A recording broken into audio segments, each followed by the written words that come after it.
A'udzubillahi minasyaitonirrajim. Bismillahirrahmanirrahim. Assalamualaikum warahmatullahi wabarakatuh. Jumpa lagi teman. Hari puasa kedua ini ya. Tetap semangat ya buat jalanin serangkaian ritual dari ibadah di bulan Ramadan ini. Kali ini dengan kisah yang baru. Kisah dari Gusbrin @korean 666. Si bocah penunggu rumah tua. Based on true story. Cerita ini berasal dari kakakku, bukan kandung. Kakak ketemu gede sih.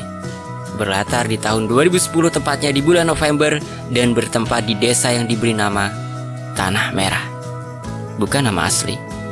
Tanpa perlu berlama-lama lagi, siapkan teman baca kalian, kerupuk atau yang lainnya. Tapi berhubung ini puasa ya, kalau yang dengarnya malam-malam ya bisa sih disanding sama teh atau apa.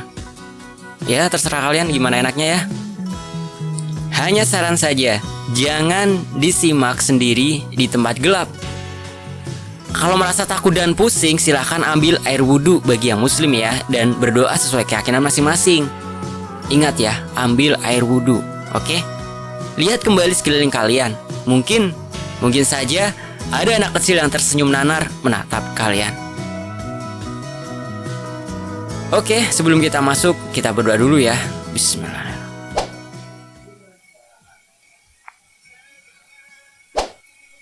Amin. Allahumma sholli ala sayyidina Muhammad.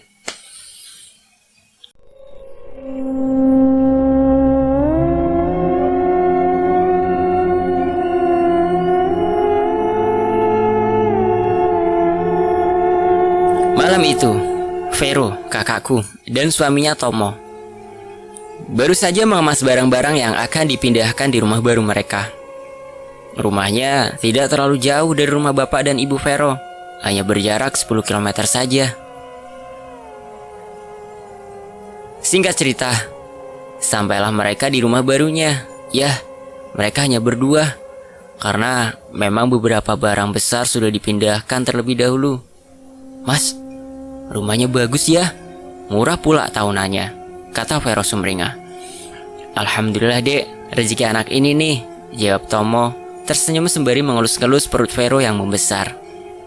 Tomo pun membereskan beberapa barang yang masih berantakan, dan Vero membereskan pakaian di lemari. Belum terjadi apa-apa, semua berjalan lancar. Waktu berjalan, jam menunjukkan pukul 11 malam, dan mereka sudah tertidur. Bisa jadi karena lelah. Tiba-tiba saja, Vero tersentak karena ada sesuatu yang jatuh di kakinya. Saat Vero melihat, ternyata hanya serpihan kayu. Vero melanjutkan tidurnya yang sempat terganggu. Tak berapa lama, ada sesuatu yang sedang mengelus perutnya. Vero sadar akan hal itu. Namun ia hanya berpikir bahwa itu adalah Tomo. Jadi Vero membiarkan hal itu, hingga ia terlelap dalam kenyamanan. Setiap malam dan hampir seminggu hal itu terjadi dengan jam yang sama, hingga Vero iseng untuk bertanya kepada Tomo. Mas, kok dari kita pindah? Mas tiap malam ngelus perutku terus, kenapa? Tapi aku senang sih, tanya Vero di pagi hari saat sarapan. Maksudnya? Tanya Tomo balik. Kok maksudnya gimana sih? Ya, kan mas tiap malam ngelus perutku, ya toh? Saat Vero tersenyum. Enggak ya, ngigo kamu dek, jawab Tomo. Kok ngigo gimana sih? Jelas-jelas iya, jawab Vero sengit.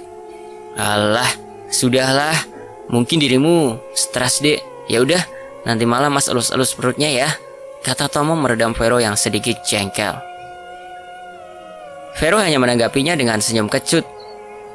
Tomo tidak mau berdebat dan memutuskan untuk segera pergi bekerja. Selang beberapa jam kemudian, Vero duduk menikmati pagi di teras rumahnya dengan segelas teh hangat. Terdengar suara cekikikan anak kecil yang menemani paginya. Tawa riang anak kecil terdengar keras dan cukup dekat. Vero hanya diam saja. Dia hanya berpikir itu hanya anak tetangga yang sedang bermain.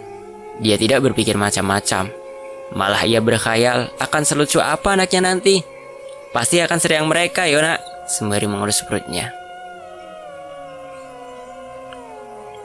Selaras dengan suara tawa itu, mendadak terdengar suara menjerit seperti meronta kesakitan. Mendengar suara itu, Vero langsung beranjak dari tempat duduknya dan berjalan pelan menahan badannya menuju ke depan. Namun, saat Vero melihat ke depan, tak terlihat siapapun. Bahkan, orang lewat pun tidak ada, hanya angin yang berembus kala itu. Vero masih mencoba skeptis saat itu, hingga matanya terpaku pada satu anak kecil yang berada di depan rumah dan tersenyum ramah menatap Vero. Melihat itu, Vero mendekati anak itu dan bertanya, "Nyari siapa, Dek? Kau sendirian?" tanya Vero. Anak kecil itu hanya mengangguk dan masih tersenyum. Ia anak perempuan. "Namanya siapa?" tanya Vero lagi. "Ayu," jawab anak kecil itu masih tetap tersenyum kepada Vero. "Rumahnya di mana?" tanya Vero. Anak kecil yang bernama Ayu itu hanya diam dan menunjuk ke arah barat, tepatnya ke arah belakang rumah Vero. Vero menyuruh anak tersebut untuk masuk ke dalam rumahnya dan berniat membuatkan segelas susu full cream untuk anak tersebut. Saat Vero sedang membuatkan susu, terdengar suara seorang perempuan, lebih tepatnya ibu-ibu yang memanggil-manggil nama Ayu. Batin Vero, oh mungkin itu anaknya. Vero langsung keluar tanpa menyelesaikan minumannya. Saat Vero berjalan keluar rumah, Vero tidak mendapati Ayu berada di dalam rumah. Vero masih tetap berjalan keluar dan melihat-lihat kemana Ayu pergi, juga mencari sumber suara yang didengarnya tadi. Benar sekali, ada seorang ibu-ibu berambut panjang dan berpakaian ala ibu-ibu seperti mana biasanya di rumah saat pagi menjelang siang. "Bu," sapa Vero berteriak. Ibu-ibu tersebut menoleh kepada Vero dan mulai mendekat. "Cari Ayu, Bu?"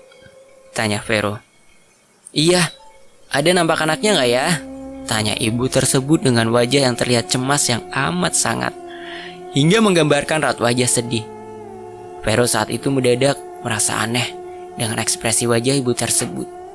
Ia berpikir, mungkinkah akan secemas dan sesedih itu wajahnya ketika anaknya sedang keluar dan bermain di luar rumah?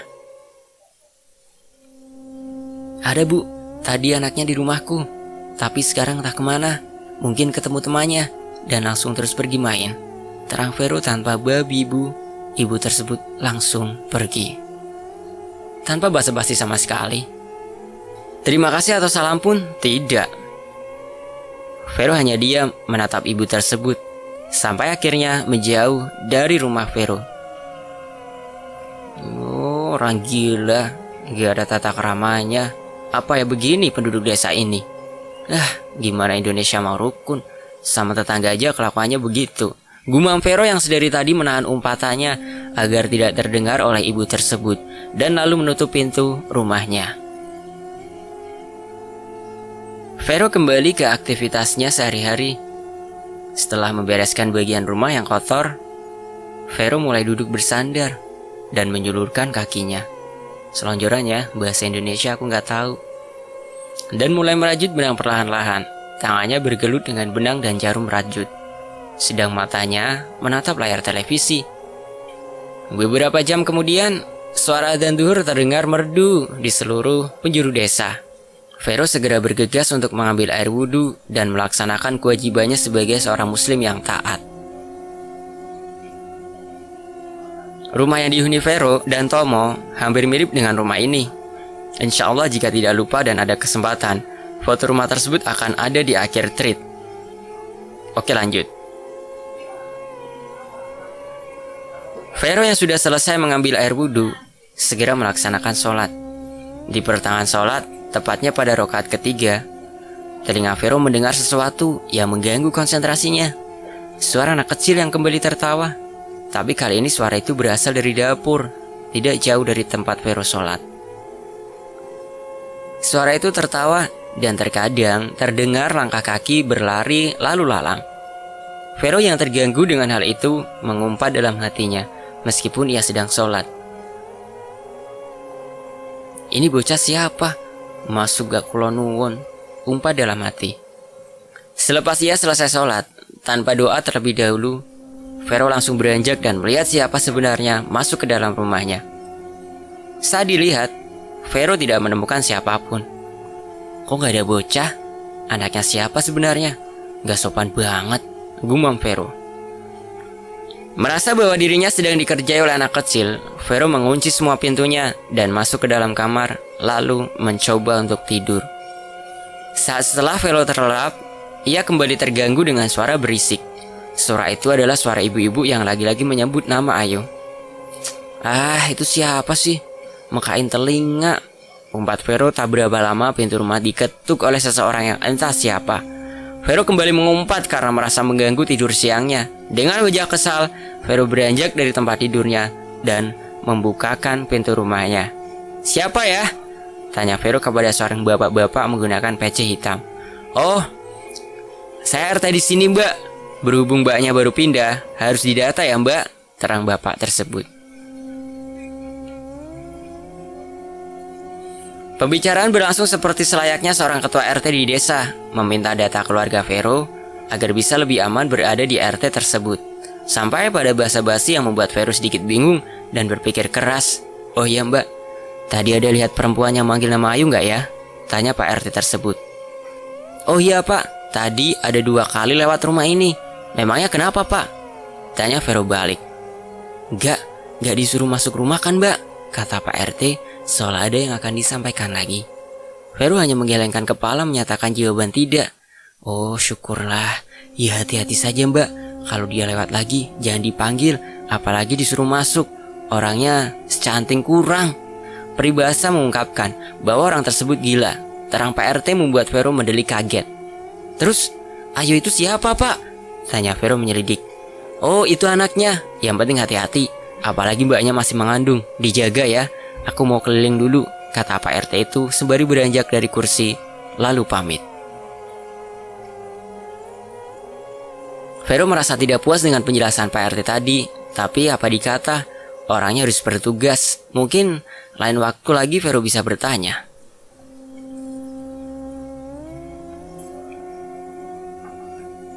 Vero kembali mencoba untuk tidur lagi.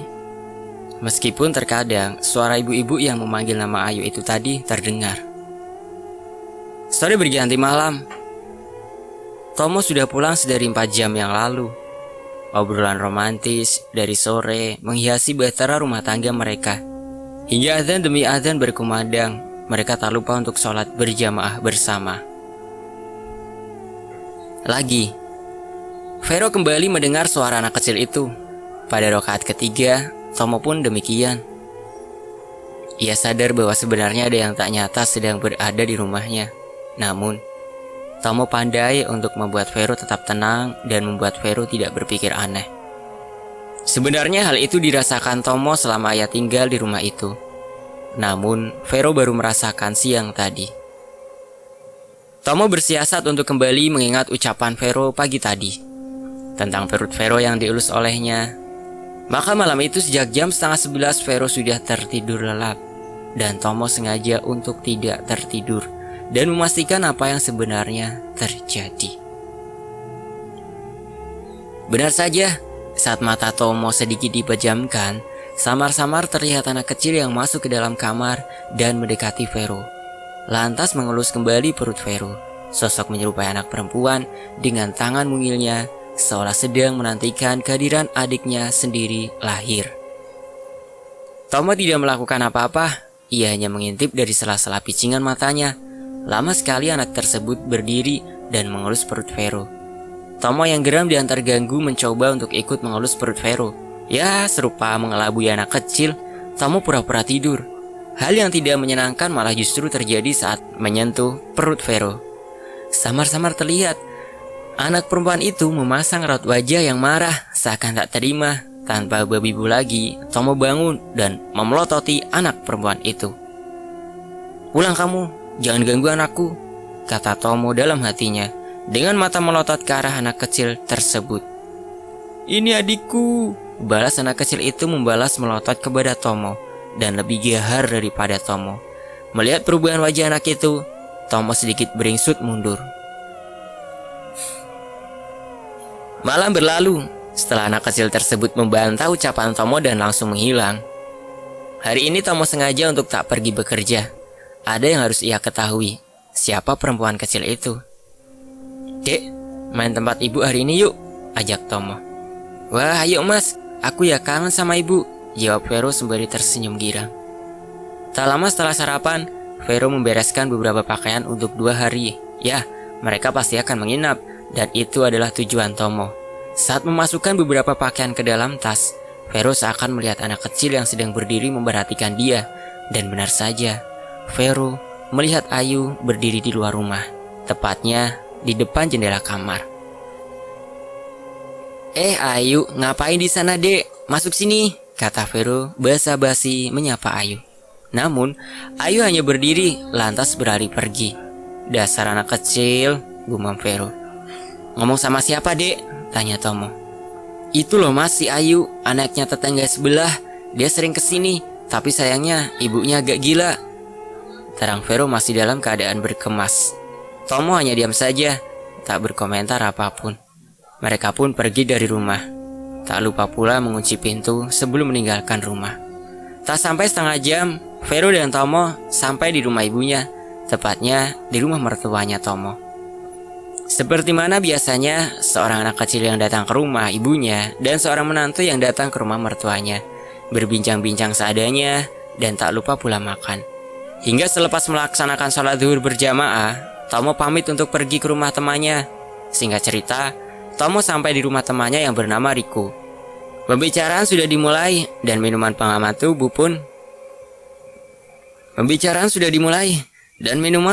tubuh pun sudah melengkapi obrolan mereka. Gini kok, kayaknya kontrakanku ada yang gak beres loh, ujar Tomo. Gak beres gimana Tom? Tanya Riko menyelidik. Ada anak kecilnya, jawab Tomo. Terus kamu takut sama anak kecil? Cemen banget kamu, kata Riko. Bukan itu masalahnya, kata Tomo dengan raut wajah khawatir. Anak ini kayaknya ngincer anakku, lanjut Tomo. Beneran? Kata Riko memastikan ucapan Tomo. Iya, soalnya pas aku tegur, malah dia melawan, bilang kalau itu adiknya, terang Tomo pucat. Ya udah, nanti malam kita ke sana, jawab Riko santai dan menyeruput kopinya. Tomo dan Riko sepakat. Mereka akan melihat rumah itu nanti malam, hingga obrolan tak penting menemani hari mereka sampai Tomo pulang. Malam harinya Tomo sengaja pamit dari rumah mertua untuk pulang ke rumah karena ada sesuatu yang tertinggal. Ya, itu alibinya. Selepas sholat isya, Tomo menjemput Riko dan langsung tancap gas ke rumah Tomo. Selama perjalanan, tidak ada gangguan apapun, karena masih terbilang sore pada saat itu. Belum terlalu malam. Dedemit pun enggan untuk menampakkan dirinya. Kalaupun ada demitnya, mungkin hanya iseng dengan orang yang penakut. Begitu kata Tomo dan Riko jika bergurau.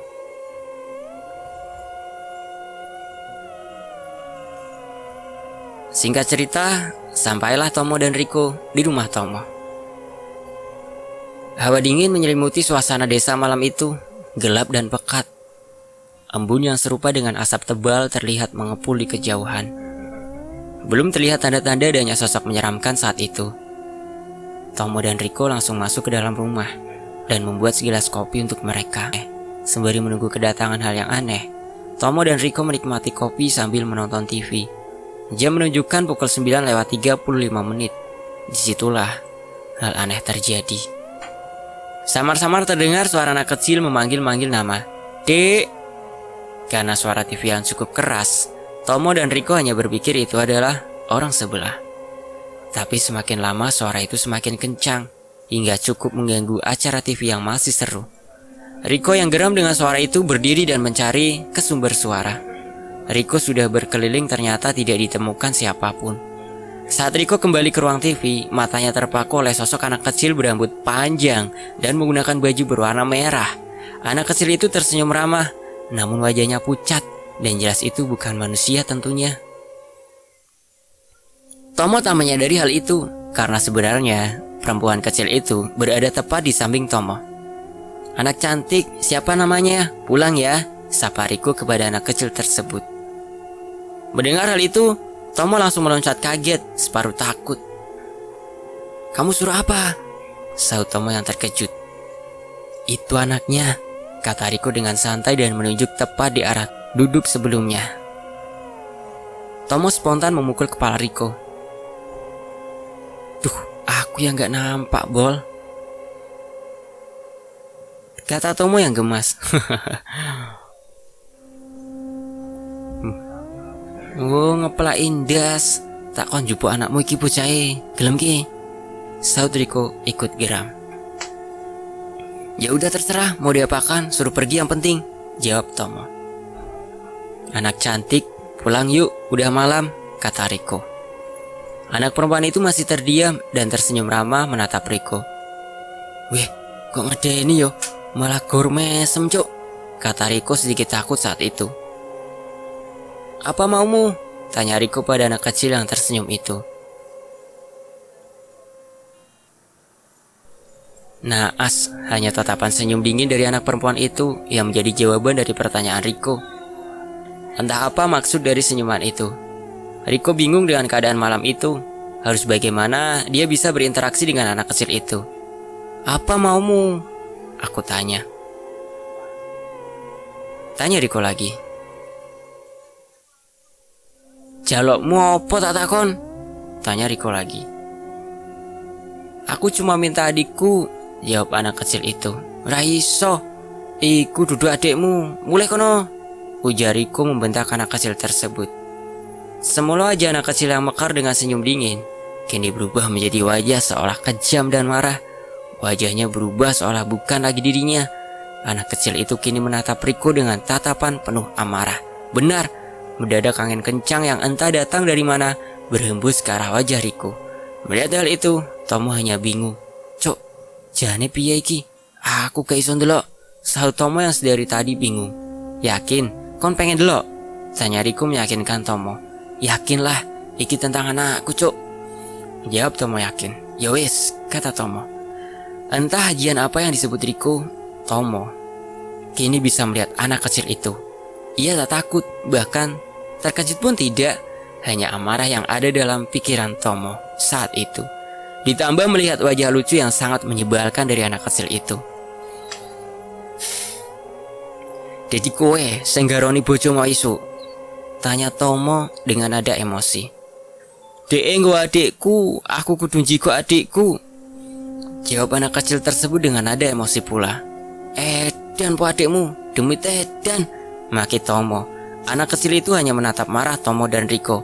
Tidak ada yang bisa dilakukan. Lebih tepatnya mereka bingung apa yang harus dilakukan. Tak berapa lama kemudian terdengar suara tangis dari anak itu. Malah nangis, saut Riko mendengar suara anak kecil tersebut.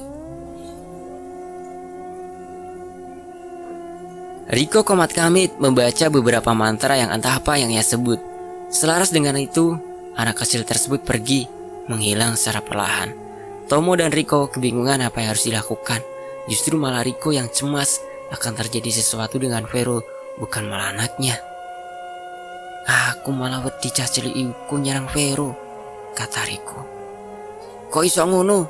Jari anakku, jawab Tomo bingung. Anak kecil itu kan menganggap anakmu sebagai adiknya. Nah, sekarang adiknya itu ada di dalam perut istrimu. Apa yang gak istrimu yang bahaya? Ya, keduanya juga bahaya sih. Tapi aku lebih ngeri, ini kena di Vero, terang Riko. Tomo hanya terdiam, sedih dan cemas memikirkan hal itu.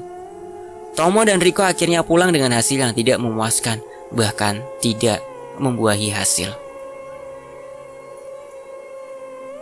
Riko hanya menyarankan masalah ini dibantu oleh orang yang lebih pintar, seperti orang yang memang lebih tua ilmunya. Tapi siapa? Kira-kira siapa ya teman-teman? Apakah nanti Tomo akan menemukannya? Cari tahu di bagian berikutnya ya. Sampai jumpa dan wassalamualaikum warahmatullahi wabarakatuh.